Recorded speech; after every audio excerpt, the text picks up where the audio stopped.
So good day, everyone. So we're going to now discuss the chapter 4 of our lesson. This is what I promised you to give to you the video lessons that I promised to you. Before we start, let's have a disclaimer. So this presentation contains a copyrighted material used under the principles of fair use for educational purposes only. All rights to the original content belong to their respective copyright holders. Okay, so we're now going to discuss the Newton's laws of motion. Okay, this is chapter 4.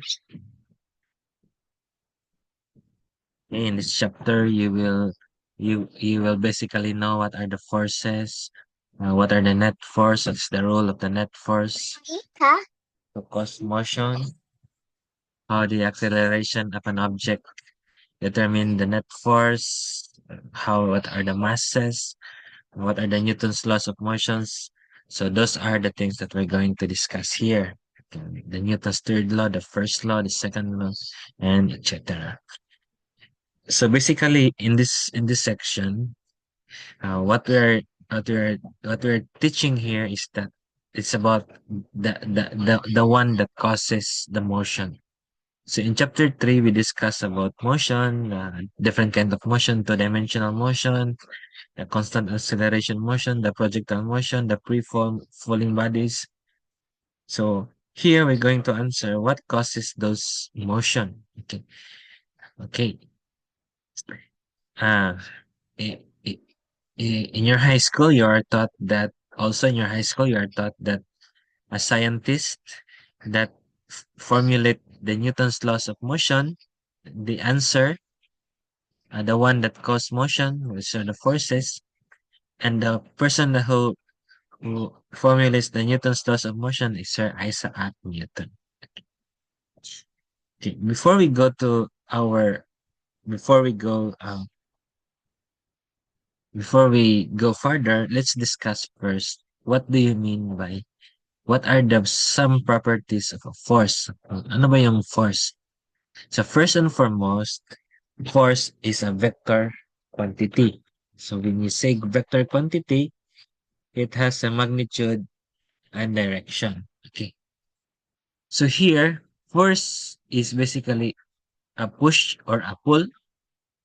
So whenever you push an object, you're exerting a force, or whenever you pull an object, you use a rope to pull an object.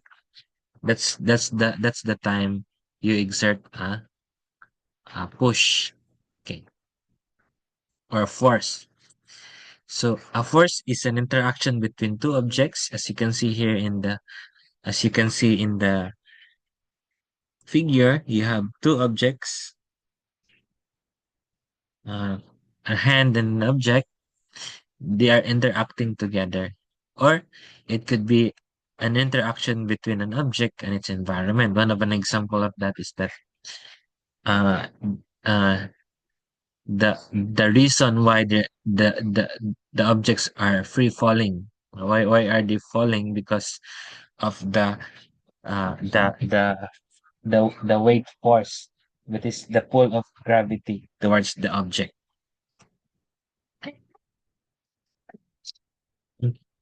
There are four common types of forces. Number one is the normal force.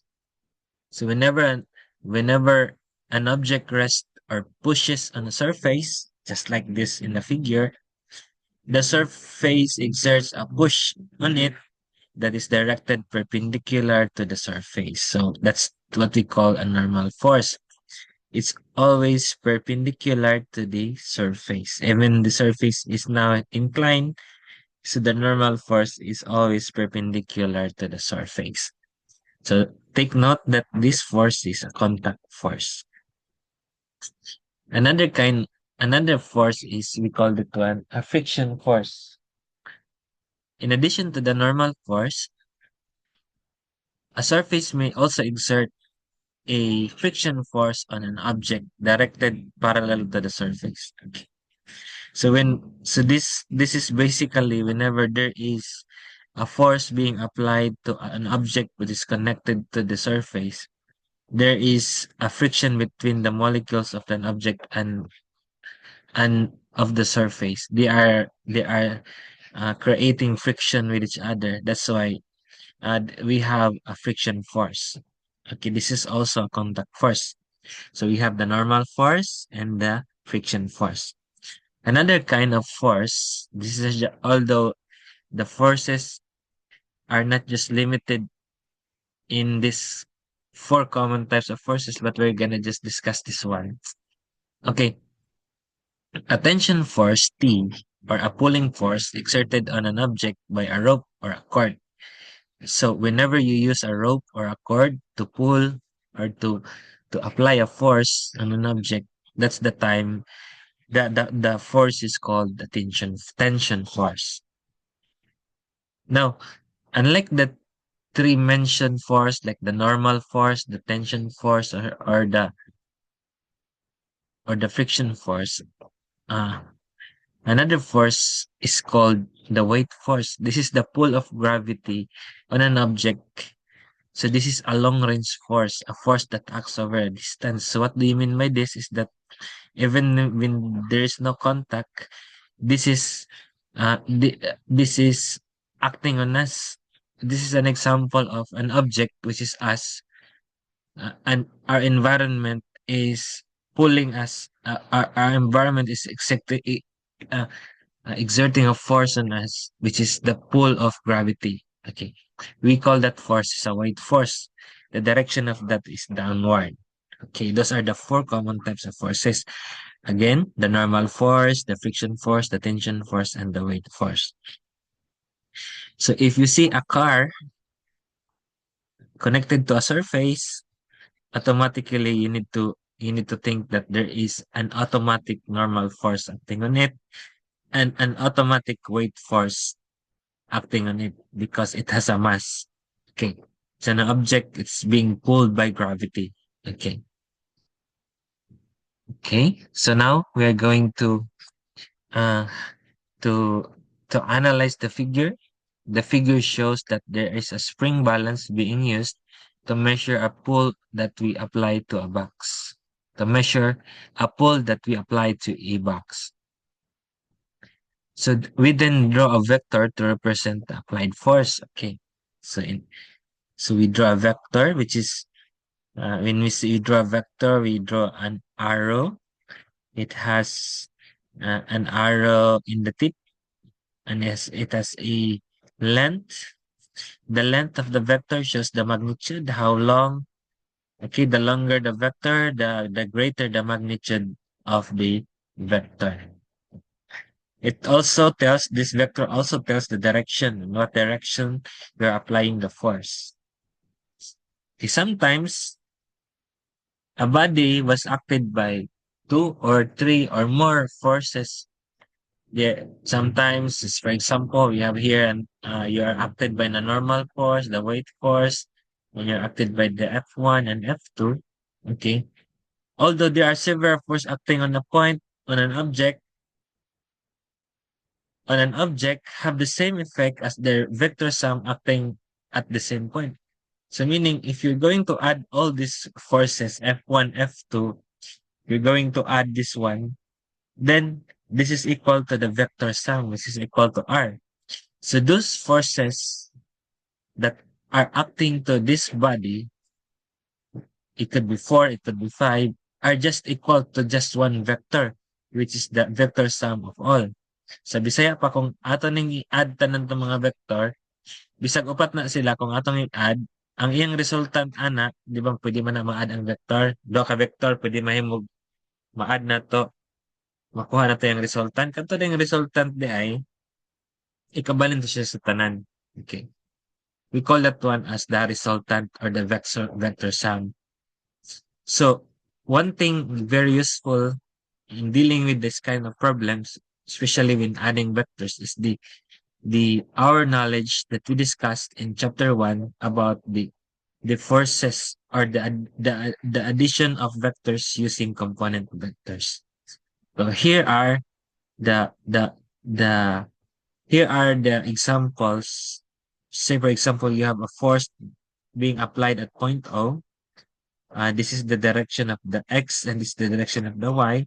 So here we can see that our force has a x component and a y component, x and y components. Together, we can use the methods of components in determining the magnitude of the force, their components, and also we can use this one by when we add vectors to get the resultant vectors. Okay, as what we have learned in chapter 1.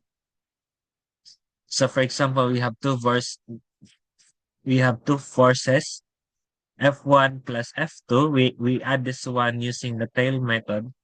So we know that F1 has components F1x, F2x has component F2x. I mean F2 has component F2x. Together, if you add F1 and F2, you will get the component of the x component of the vector sum, which is the vector sum is equal to F1 plus F2. Also the same in the what is uh, also the same on what's happening on the y component. Okay, so the resultant R vector is also called the net force. So if you have two or more than two vectors, there's F1, F2, F3, and so on, then your resultant force is equal to your net force. Uh, Then if you add this all together, this is equal to the net force. And the net force has components uh, f of x. This is the components of the net force, which is equal to r of x, or summation of f of y is equal to k. So if we're going to recall, the summation of all the forces along x is just f1x plus f2x plus f3x plus that, and the summation of all the forces along y is f1y plus f2y plus f3y plus that. Okay, if you are interested in the magnitude, how do we get the magnitude of the net force? Okay, so we do the Pythagorean theorem, the summation of all the forces along x squared plus summation of all forces along y squared. So that's the magnitude. So if you want to get the direction, theta, from this one to this one, so theta is just equal to the tangent of the opposite, which is the ry over rx. This particular. So this one can change depending on the position of the angle that you're going to calculate. This is equal to the opposite and the adjacent of the angle. Now, let's go to an example. This is an example 4.1. It's about the superposition of forces, finding the net force. Okay, the problem says, goes like this. There are three professional wrestlers. The three professional wrestlers are fighting over a champion's belt.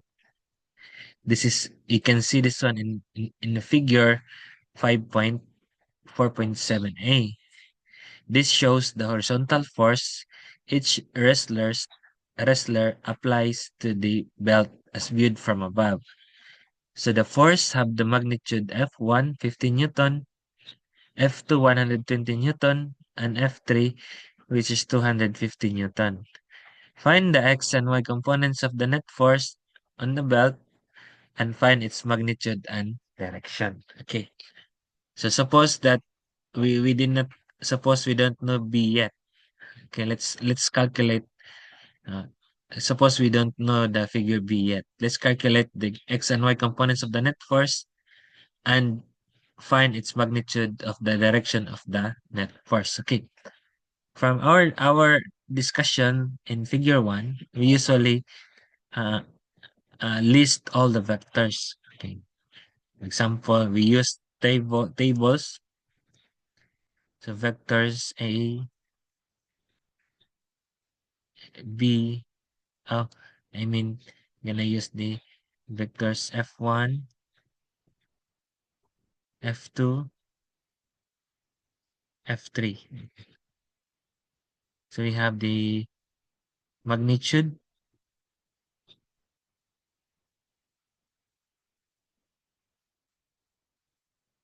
For the magnitude, for the F1, we have 120 Newton. I mean 50 Newton. 120 Newton for the F2. And 250 Newton for the F3. Okay, we have here the angle theta. Angle theta, this is from positive x-axis to the vector. So the angle or the angle theta from the positive x-axis to the vector. So meaning you need to, just like this one, from the positive x-axis to the vector. Okay. So if you try to look at this one, F1 lies on the x-axis. So meaning the angle of F1 from the positive x-axis to the vector is just 0 because it lies on the x-axis. Now, the angle of, with my phone, the angle of F2 is just, this one, F2 is just 270 degrees. So from the positive x-axis to the vector F2 is 270 degrees. Now, let's calculate what is the F3. So, F3 is just 180. That's the angle for F3. It's just 180 minus 53 degrees. It's just 127 degrees. Then automatic, our x component is the cosine. No need also to, to say whether the component is negative or positive because we already have, we're using these angles here. It will give automatic positive and negative angles. Y component. Okay. Okay. So, so this is F1x, F2x, F3x, F1y, F2y, F3y. So if you look at by inspection, we know that F1x has no y component. Therefore, this one is 0. And F2y also has no x component. Therefore, this is 0. That's by inspection. Okay. So find the F1x. The remaining is just equal to F1 cosine of 50 Newton. This is just equal to cosine of 0. This is just 50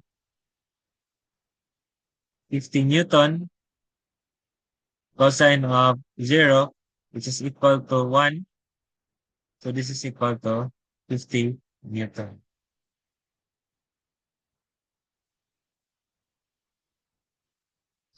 Okay. How about the remaining F2y? Okay.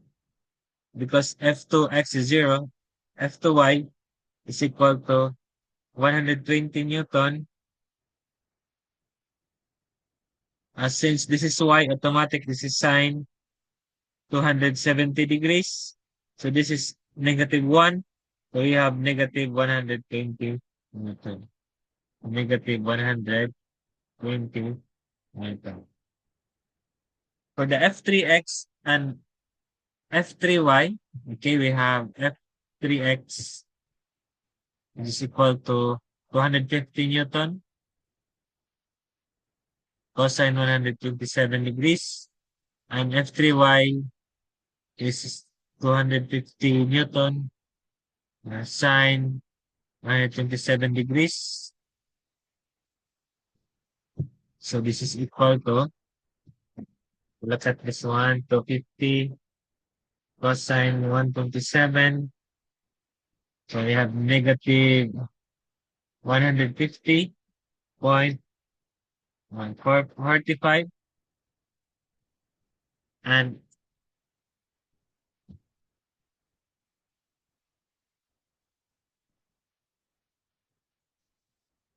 199.66 Newton.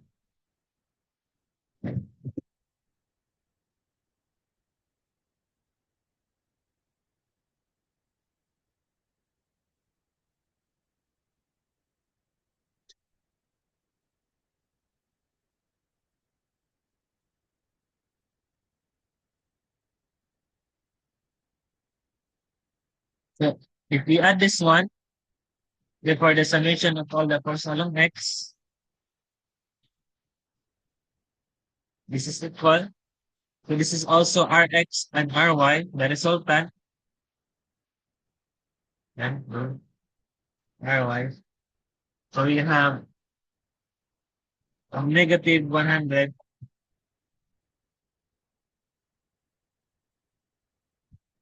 and this one is 120 minus 199.66. This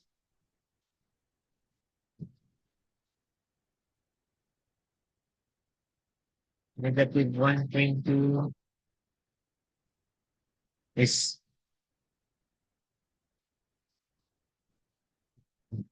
okay. So in three significant figures, this is actually 100 Newton, negative 100 Newton, and the second one is 80 Newton. Okay, to find the magnitude of the net force, the magnitude of the net force is equal to the square root of negative 100 Newton squared plus 80 Newton squared.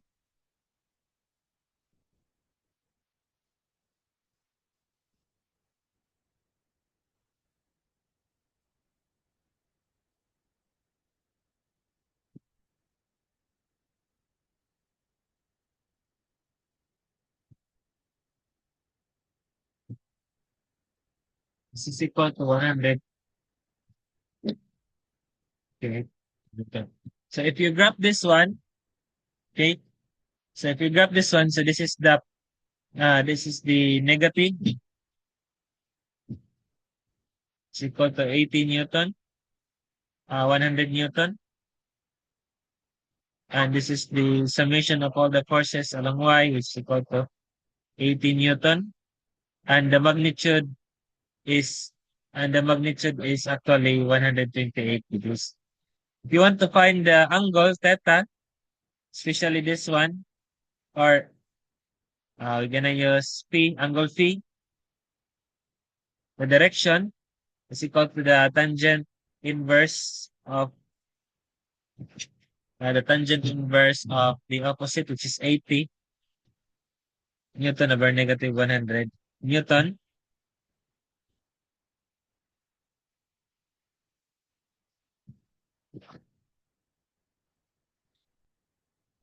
Which is equal to negative 38 degrees or 38 or 39 degrees.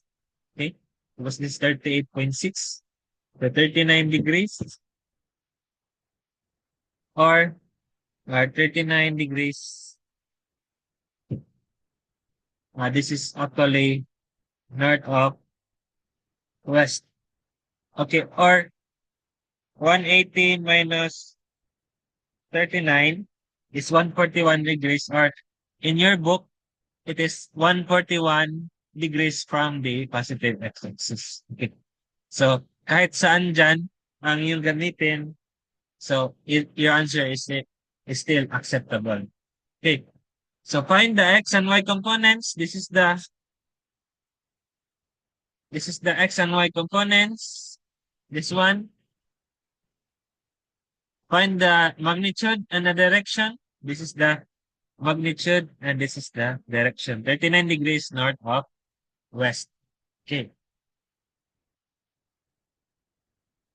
So before we proceed, so I hope you have your snack already there because we're going now to the discussion of the Newton's laws of motion. Okay. Have your snacks, have your coffees, and uh, relax because we are now going to our next discussion.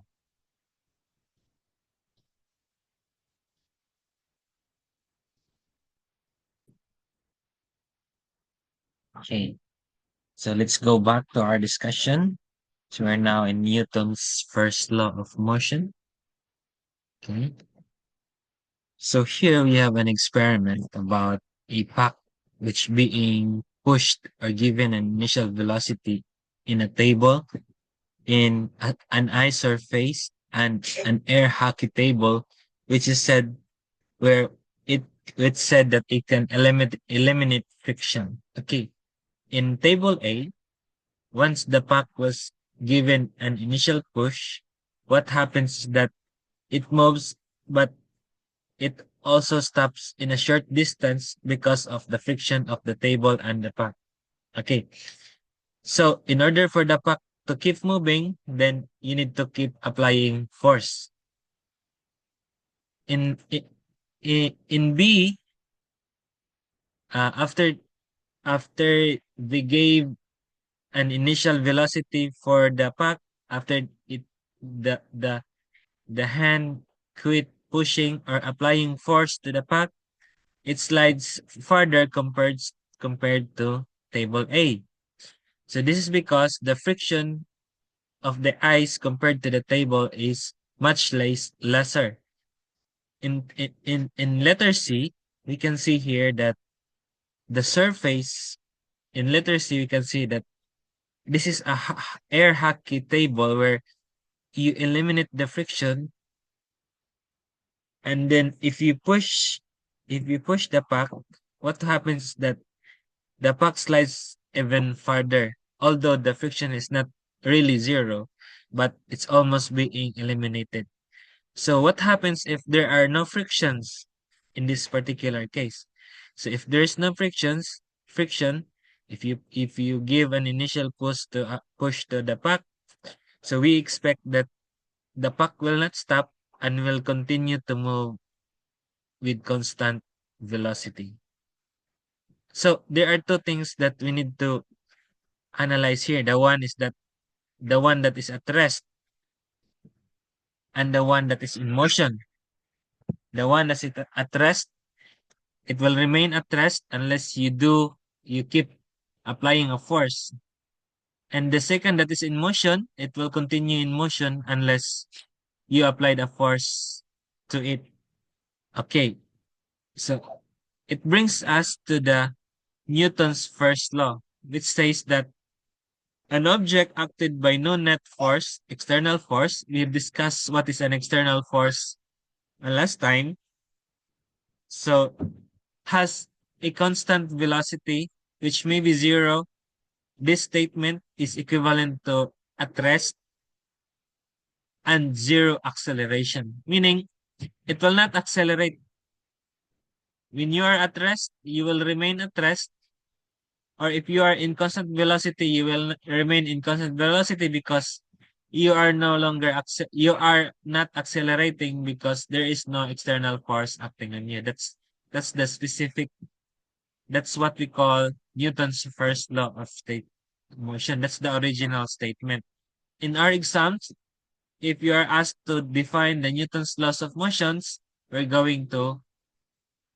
are going to state that one. Okay.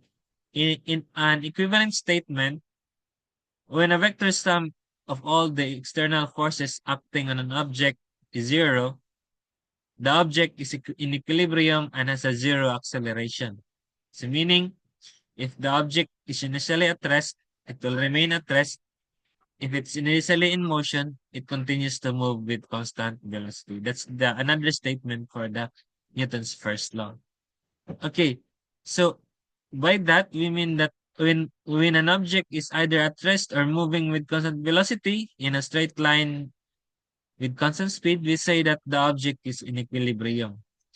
So what is an equilibrium? For an object to be in equilibrium, number one condition is that it must be acted by no forces, or it could be acted by several forces such that their vector sum, that is the net force, is zero.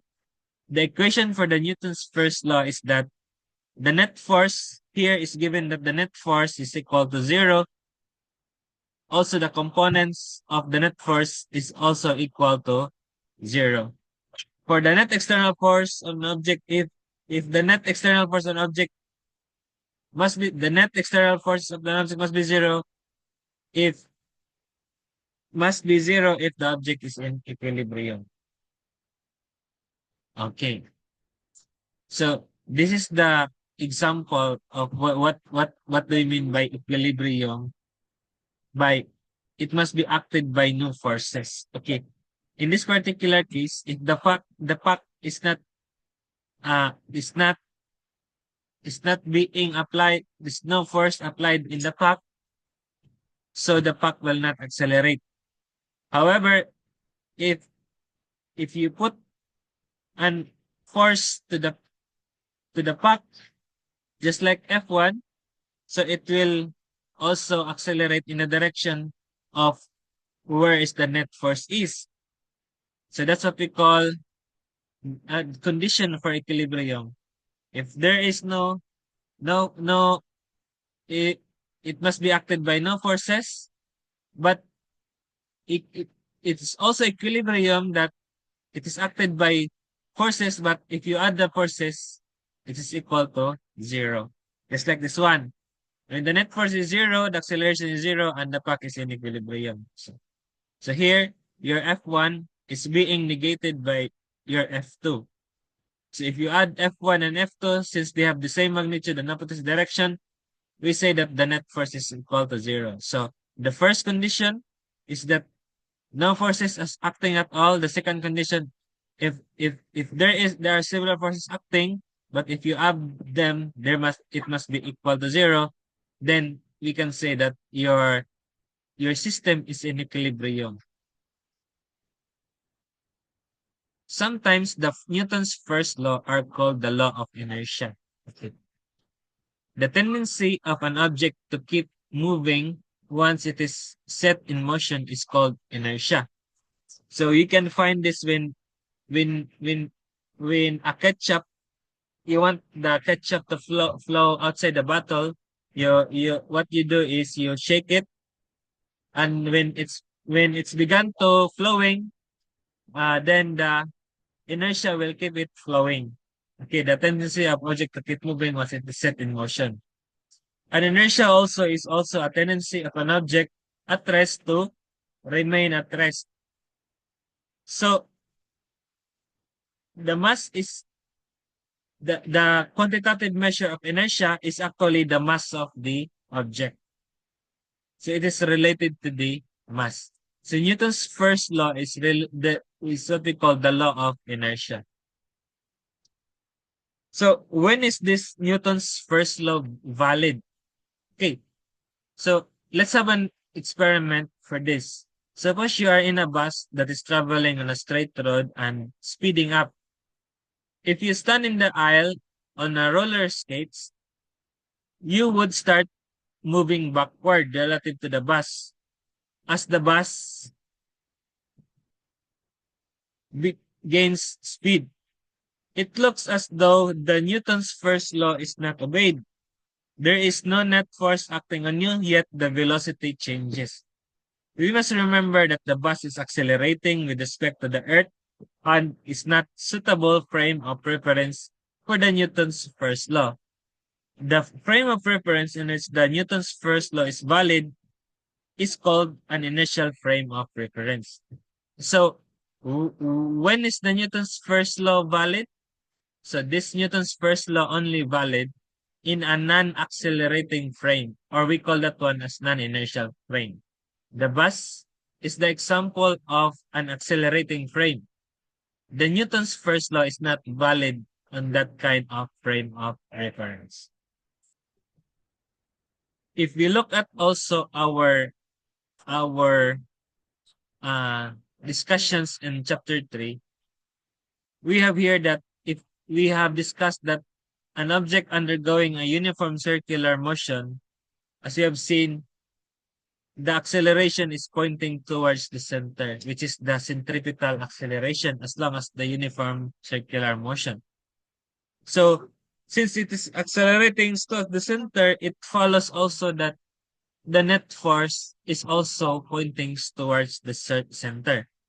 Meaning, at all points, the acceleration and the net external force points in the same direction, always towards the center of the circle. So this is for the case when an object is moving in a uniform circular motion. Okay. Now let's go to discussion about the Newton's second law, related to the Newton's second law of motion. So, as we have discussed, the mass is just the quantitative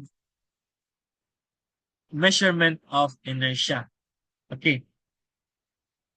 If you have a constant net force, you apply it to an object of mass m, so it accelerates at acceleration a. Okay. However, if you double the external force, it also doubles the acceleration. And if you divide by 2 the external force, the acceleration also become half. So this means that the magnitude of the object's acceleration, A, is directly proportional to the magnitude of the external force, F, acting on an object. So meaning, if you double the acceleration, you will also double, the net force will also be doubled. Meaning, uh, if you double the net force, you will also double the acceleration because it's directly proportional.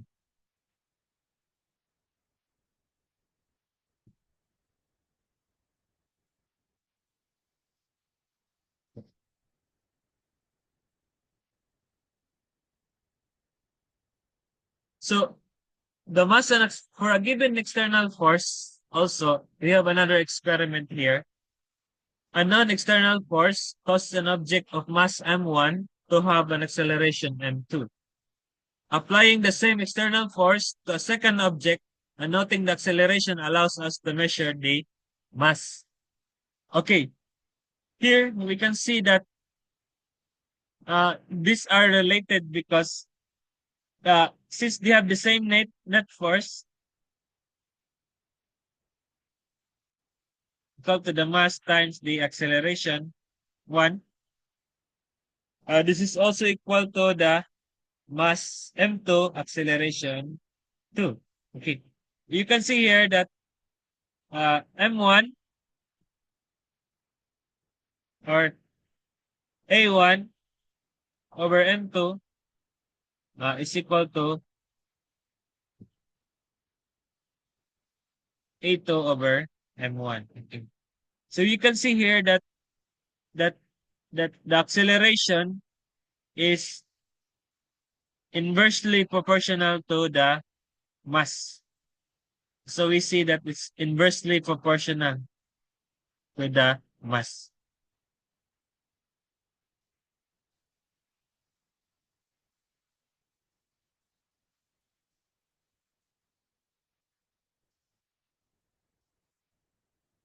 So meaning, it's not directly proportional, it is inversely proportional to the mass. So that's the relationship between acceleration and the mass. For a net force, the acceleration at the net force is directly proportional. However, the acceleration and the mass is inversely proportional to each other. Okay. So again, as what we have discussed, that the quantitative measure of inertia is called the mass. the ratio also of the net force, the magnitude of the net force over the magnitude of the acceleration is also equal to mass. It's equal to constant. Okay. We call this as the initial mass, inertial mass, or simply the mass of the object denoted by a m. Okay. Now we will state formally the Newton's second law of motion. So just like what we did. So this is the Newton's second law of motion. So if the net external force acts on an object, so in this case, the net external force is no longer zero. The object now accelerates. So it will now accelerate. The direction of acceleration is the same direction as the net external force. So the mass of the object times the acceleration vector is equals the net force vector. That is the Newton's second law. If there is a net external force in equation on an object, then the object accelerates the same direction as the net external force. In equation, the net force is equal to the mass times the acceleration. Okay. The unit of force is Newton. 1 Newton is equal to 1 kilograms meters per second squared. Since here the unit of mass is kilograms and meters per second squared, the unit of acceleration. This is equal to 1 Newton.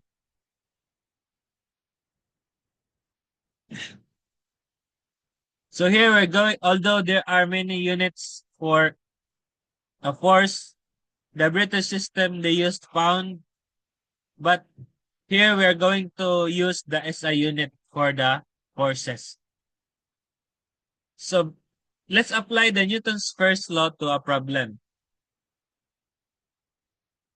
I mean Newton's second law. The Newton's second law, problem number 1, determining the acceleration from a force. A worker applies a horizontal force with magnitude 20 Newton to a box with a mass of 40 kilograms resting on a level, freshly waxed floor with negligible friction. So take note of the word negligible friction. What is now the acceleration of the box? Okay, since this is the Newton's first law says that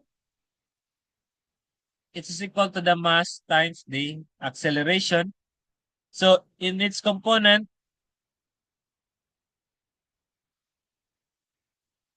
and for the y component,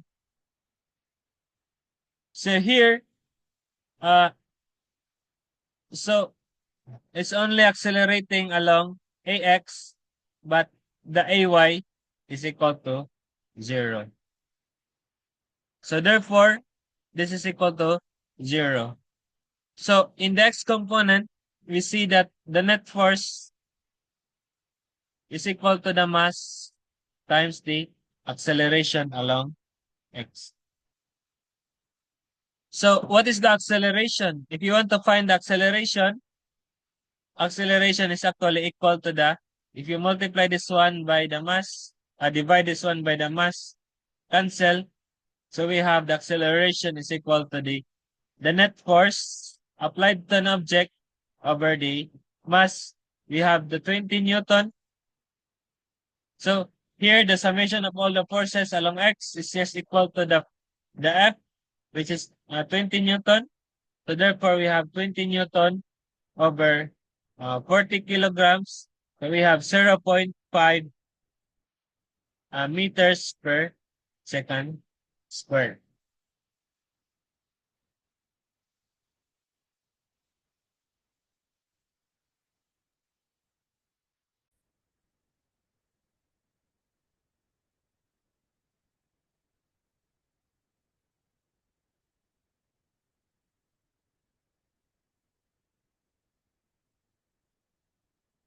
So here's another example of applying the Newton's second law of motion. So here a waitress shoves a ketchup bottle with mass of 0.45 kilograms to her right along a smooth, level lunge counter. The bottle leaves her hand moving at 2.0 meters per second, then it slows down as it slides because of the constant horizontal force, friction force exerted on it by the countertop. It slides for 1.0 meter before coming to rest. What is the magnitude of direction of the friction force acting on the bottle? Okay, here, so if you look at this one, the summation of all the forces along along X is just from the free body diagram here is equal to F. Since this is pointing into the negative X axis, so this negative F, and applying the Newton's second law tells us that this is equal to the mass times the acceleration because it is accelerating towards the positive X axis. Okay. The question is what is the magnitude and the direction of the friction force acting on the button? Okay, the magnitude of the force F, okay, here is equal to the negative F is equal, we have here the equation, okay. So to find the magnitude of F, so we need to find first the magnitude of the acceleration, okay. From here, we have an initial velocity, we have the final velocity, we have here an x above which is equal to 0, this is 1.0 meter, okay.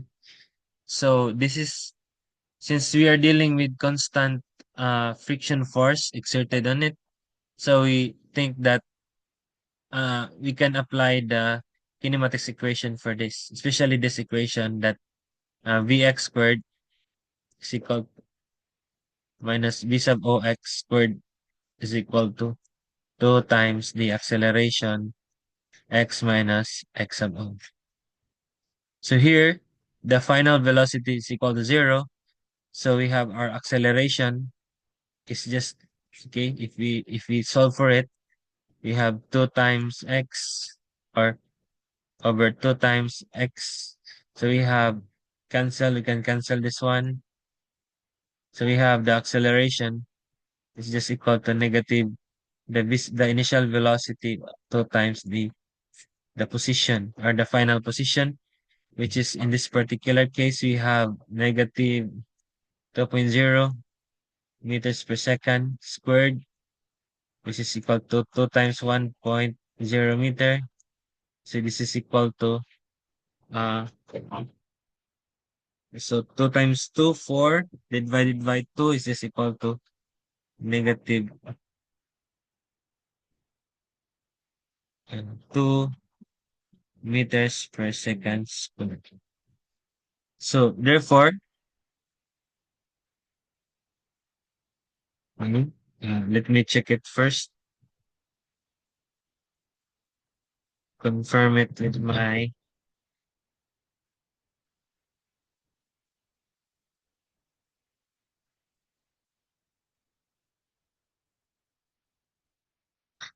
so this is negative 2 meters per second squared.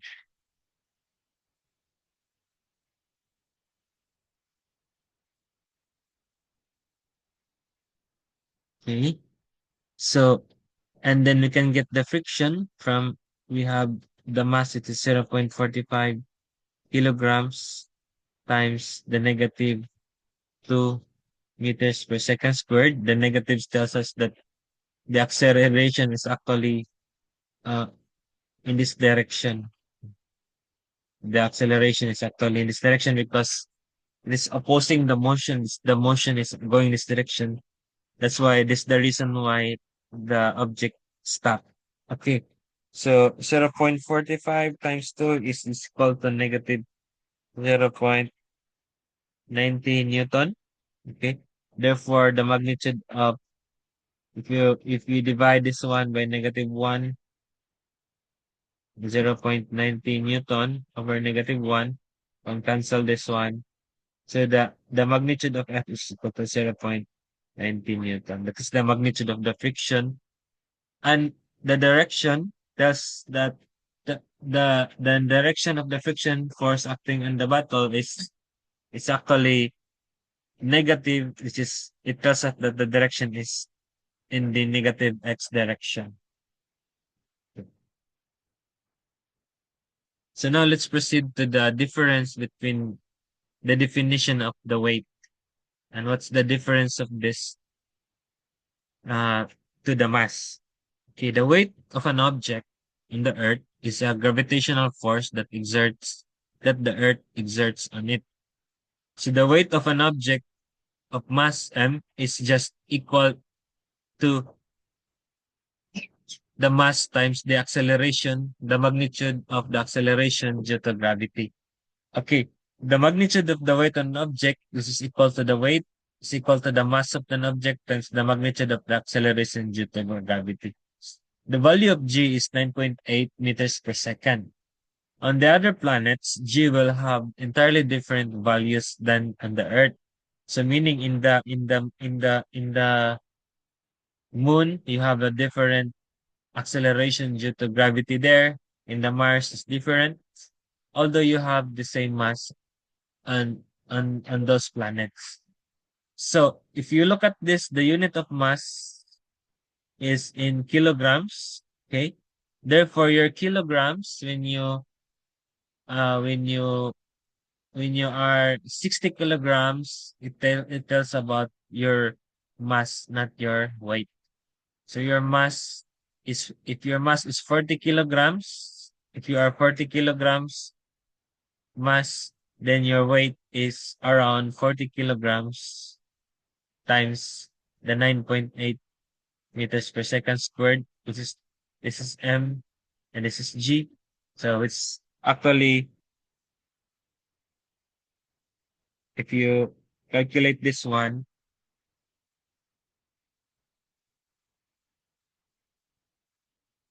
uh, 40 times 9 points, around mga 392 Newton. So that is your weight. So your mass is 40 kilograms, your weight is 392 Newton.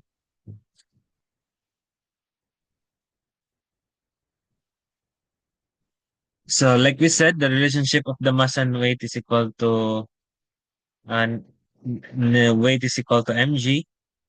And this relationship is the same whether an object is falling like this or stationary because of this tension like this. So the weight stays the same. The relationship of the weight stays the same. So here is an example of uh is an example of in section 2.6 and section 2.5. A euro coin is dropped from rest from the Leaning Tower of Pisa. If the coin falls freely so that the effects of the air are negligible, how does the net external force of the coin? Okay, so maybe let's how was the coin vary as it falls? How does the net external force on the coin varies as it falls? Hmm. Do you think it varies? Okay. So in free fall, the acceleration A of the coin is constant and equal to g. Hence, the Newton's second law and the net external force is equal to the mass times acceleration is also constant and equal to mg, which is the coin's weight w. The coin's velocity changes as fall, but the net external force on it is constant. Okay. You look at this one from the Newton's second law. Okay, this is equal to the mass of the object times the acceleration. So here, uh, if you look at this one, since we are in the y component, here ay is equal to negative g. So you have mass times the negative g is equal to negative mg. Okay. Okay. So so here you can see that since g is constant and the mass is constant, this is equal to constant. So the answer is that the net external force does not vary as it falls.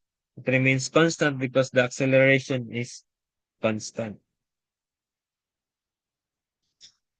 So like I said before that in different planets, you have different acceleration due to gravity. Okay. So say for example, you have a 245 times 10 to the Newton track traveling in the positive x direction, which makes an emergency stop. The x component of the net external force acting on it is given by this one. What is the acceleration?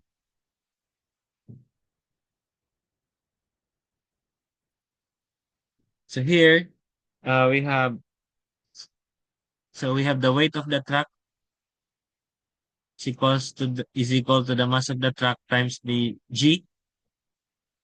What is the acceleration? Or this is equal to again g. Okay.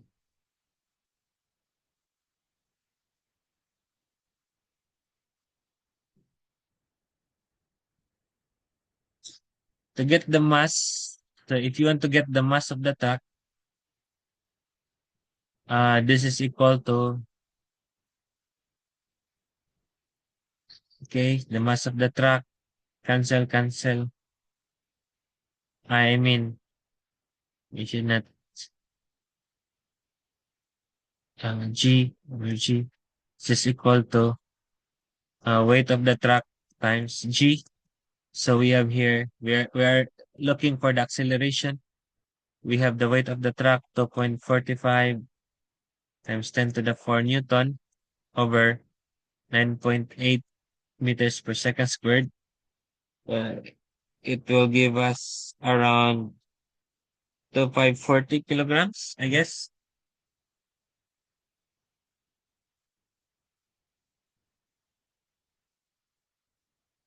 Times 10 to the 4 divided by 9.8.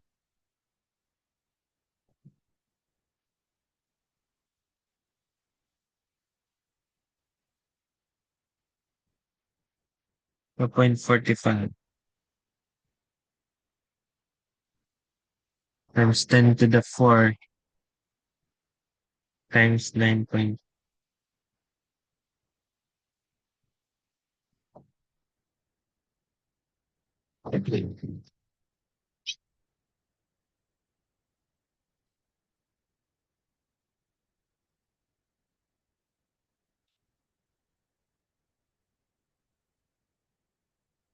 So 2.45 the 4 divided by 9.8 is around 2,500 kilograms. So 2.45,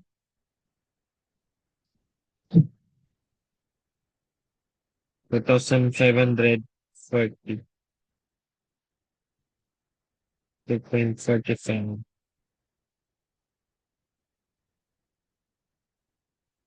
Okay.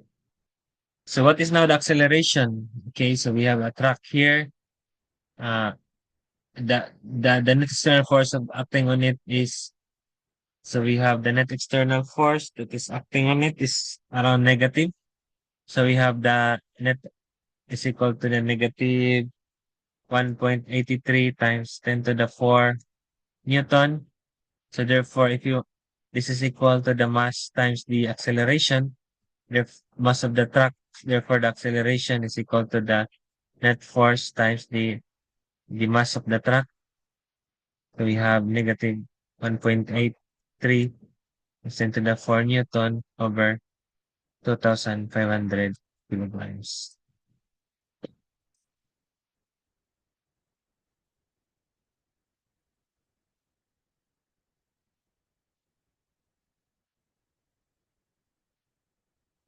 7.32, 7.32 meters per second squared. This is the acceleration. Okay, let's review this one.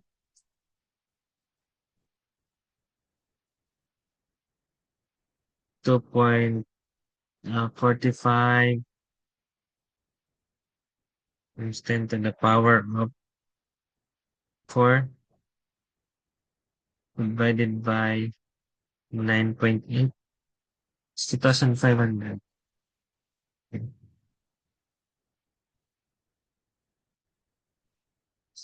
So we have that. I hope because the book has different answers.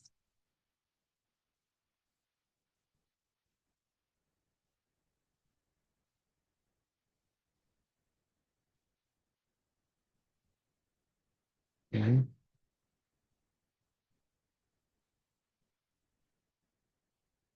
2.49 times 10 to the 4.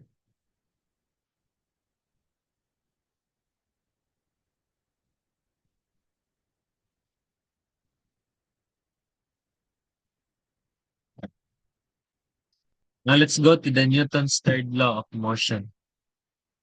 So if an object A exerts a force on object B, this is the Newton's third law, an action, then an object B exerts a force on object A reaction.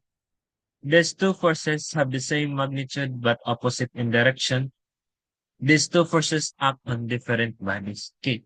So this in the figure, if an object A, which is the foot, exerts a force, which is the force A on B on object B, for example, a foot kicks the ball, this is the action. Then as a reaction for the action, the object B necessarily exerts a force FB on A on the object A. The ball kicks back on foot. So so these two forces have the same magnitude but opposite in direction. But in terms of magnitude, the magnitude of F A on B is just equal to the magnitude of F B on A. Or we can simply put this one F A on B is equal to F B on A in terms of magnitude. But in terms of vectors, F A on B is equal to negative F B on A.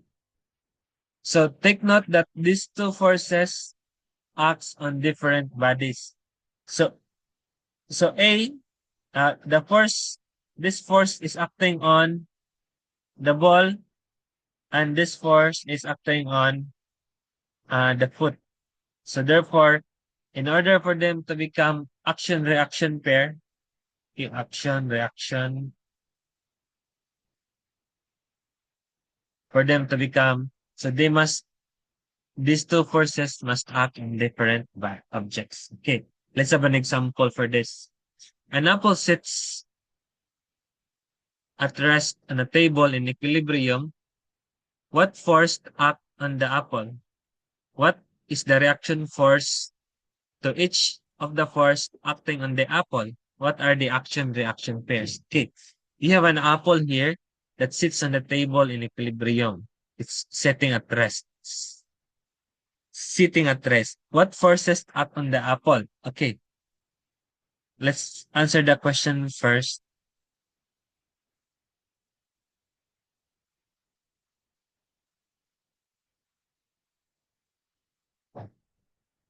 What forces act on the apple? Okay, of course, we have uh, the table exerting a normal force on the apple. So we have here the force of the table on the apple. Okay. And also we have the force the earth is exerting a gravitational pull on the apple of the earth on apple. Okay. This is the earth's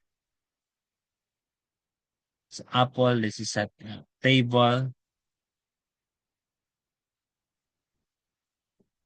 and this is an apple in. So those are the forces that act on the apple. Okay. So question, what are the reaction force to each of the force acting on the apple? Okay, what are the reaction forces? So we have here the table. Okay.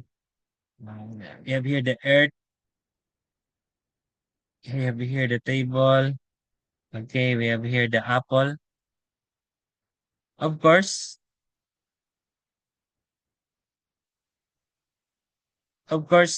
as a reaction, an apple exerts a force on the table. Okay, the force of the apple on table, and also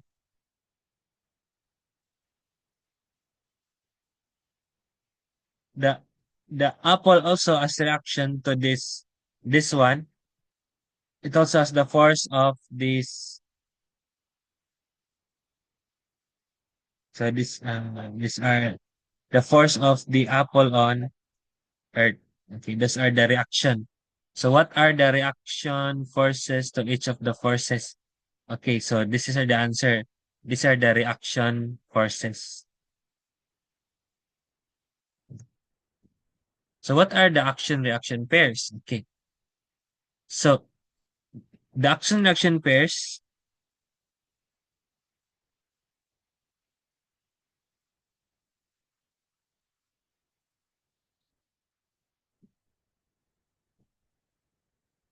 number one is we have here the F, the force of the table on apple. This is equal to the negative force of the apple on the table.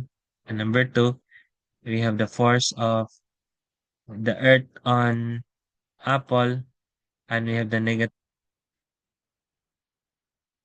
up. What happened?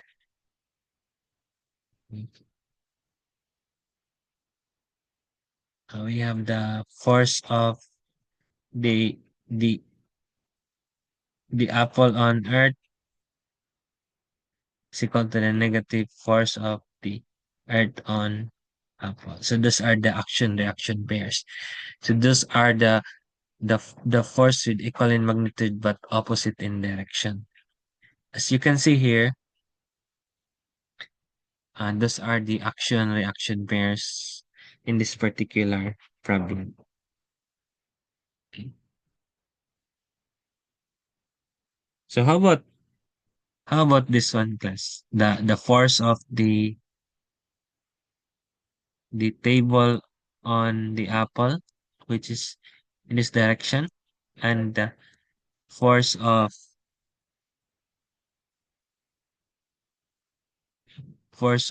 the apple on the table. Okay, those are I mean,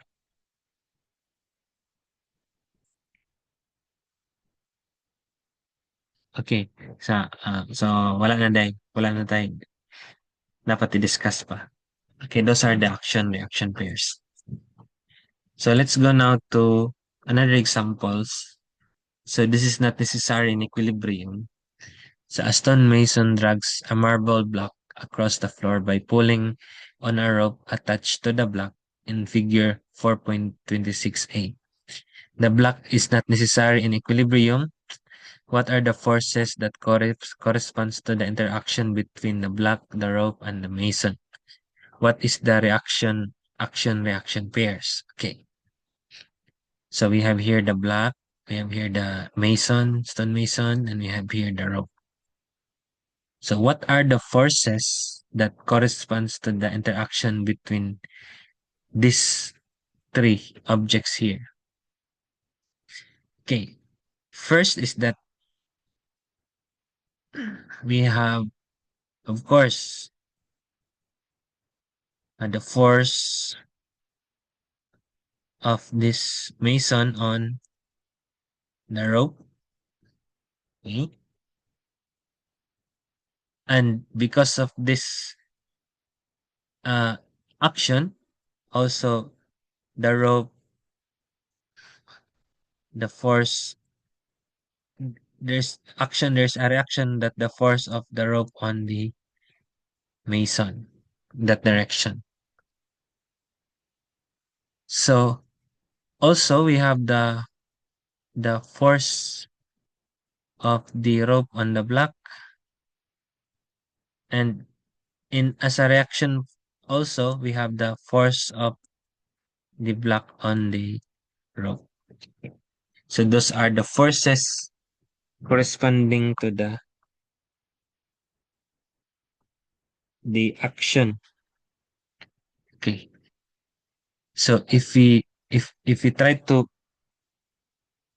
look at this one class, okay, okay,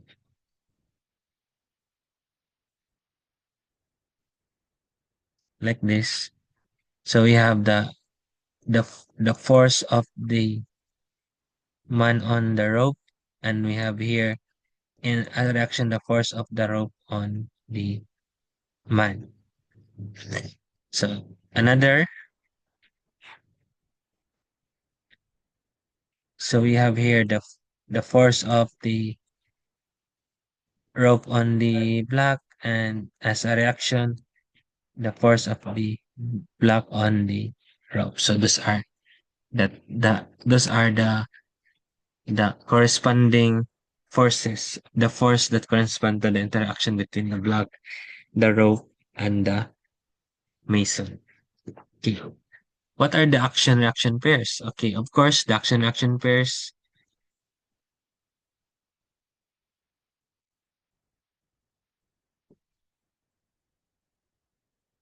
Number one is opposite.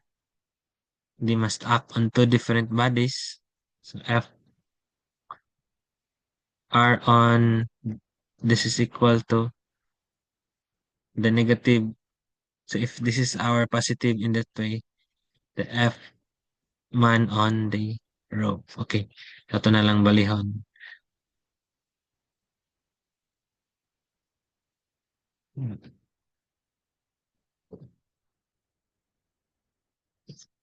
And another one is the force of the rope on the block, negative force of the block on the rope. Okay. So question, why is it that the why is it that the force of the block on the rope, which is along this direction, is not uh, and and this one, the force of the force of the man on the rope is not an action reaction pair. Why is it? So the reason is that Newton's third law states clearly that these two forces must act on different objects. Okay. So here, the they acted on the same object. So the force of the block on the rope is acting on the rope, and the force of the man on the rope is acting on the rope also. Therefore, they cannot be an action reaction pair. Okay, let's move on.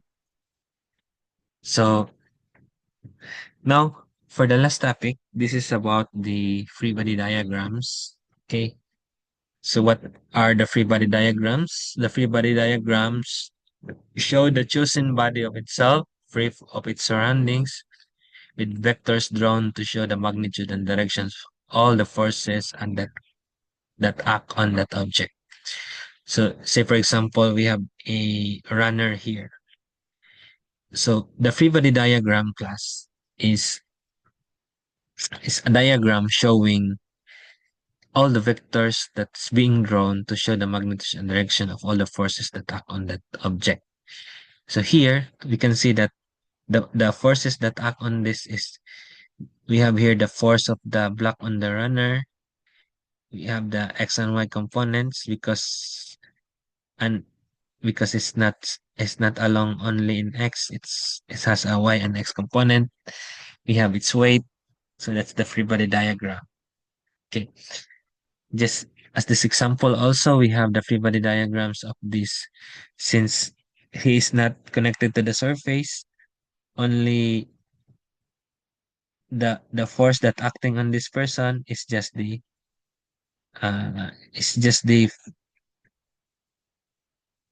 uh, or it's just the weight force. Okay. This one, however, is in contact with the surface. Therefore, there is the normal force, and there's also the weight force. Okay. So if you're an example class, tubugan loaded with students accelerates down a snow-covered hill that slopes at a constant angle alpha. The toboggan is wax, so there is virtually no friction. For this system, make a carefully labeled free body diagram for the toboggan. Okay, here we have a system or a toboggan. We know that it's connected to the surface. It has a normal force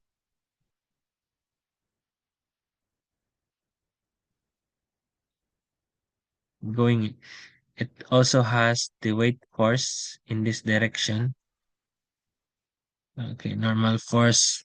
So since there is no friction and they have acceleration in this particular direction. If we look at this one, if this is our x and this is our y, so you can see here, if we draw a free body diagram, okay, like this is your y, this is your x. So this is the normal force, and this is uh, the weight force. Okay, so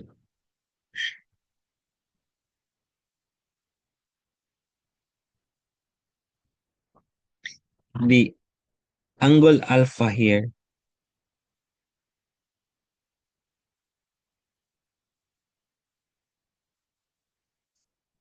since there is an angle alpha, therefore there's also an angle alpha here. So it has the free body diagram of this is weight, since this is the opposite, and this one is the so sine of alpha. It also has a y component. This is adjacent weight cosine of alpha. So this is the free body diagram for this kind of problem.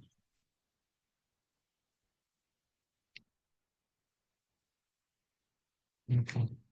So a free body diagram is basically shows the object chosen by itself. In this case, we show the toboggan itself, okay, free from its surroundings. The vectors drawn show the magnitudes and direction of the forces that act on the object.